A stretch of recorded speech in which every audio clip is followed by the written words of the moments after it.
Hey what's up guys, welcome back to my channel. मैं संकेत, आपका छोटा भाई। आपसे रिक्वेस्ट करता हूँ कि इस वीडियो को पूरा एंड तक देखना, बहुत मजा आएगा, सही बता रहा हूँ। आज मैं आपको सुनाने वाला हूँ मेरे द्वारा लिखित एक कहानी जिसका शीर्षक है तितली। तो चलिए आज का रंगारंग कार्यक्रम शुरू करते हैं। अविनाश ने तितली पे जान से मारने का आरोप लगाया तो वह हैरान रह गई। वो रोहन को सच्चाई बताने लगी तो रोहन ने उसे बाथरूम से बाहर आने के लिए कहा। वो जानती थी कि बाहर आते ही वो दोनों उसे बुरी तरह से पीटेंगे, तो वो बाहर नहीं आई।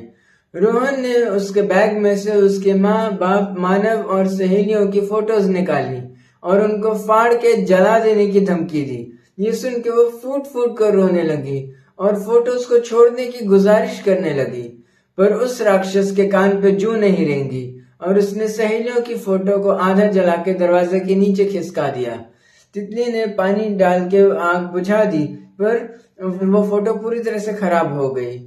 तितली रुकने के लिए कहती रही, पर उस दानव ने मानव की फोटो को भी जलाकर दरवाजे के नीचे खिसकाया।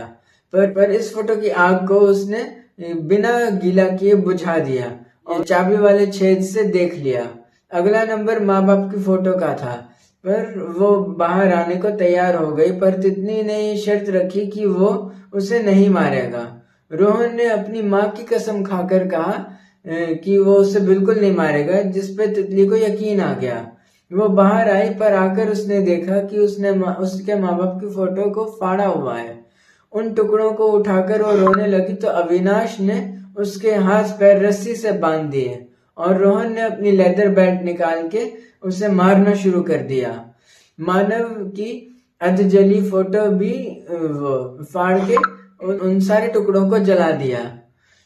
वो बहुत जोर से चिल्ला रही थी, रो रही थी, तो उन्होंने उसके मुंह पे कपड़ा बांध दिया, ठूस दिया और उसके कपड़े फाड़ के बेरहमी से उसे मारने पीटने लगे।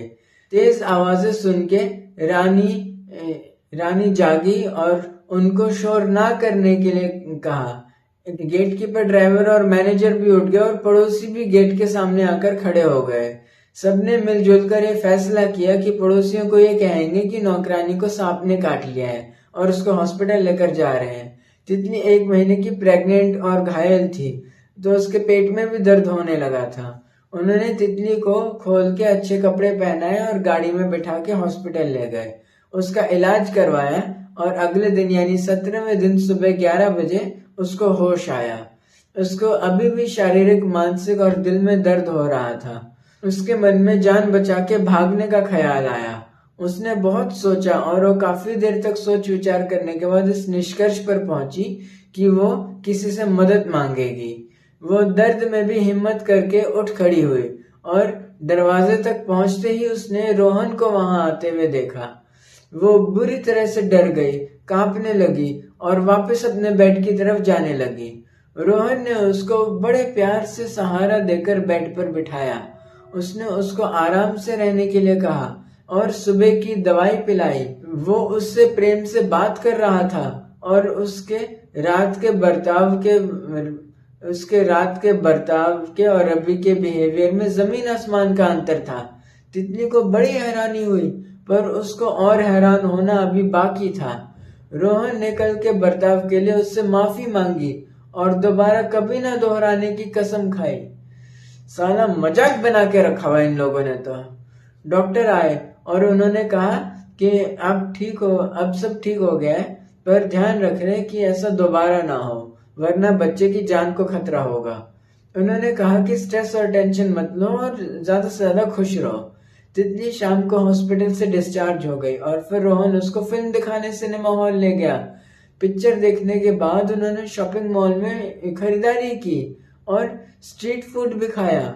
यह सब तितली के लिए सपने जैसा था, क्योंकि तितली को यकीन ही नहीं हो रहा था।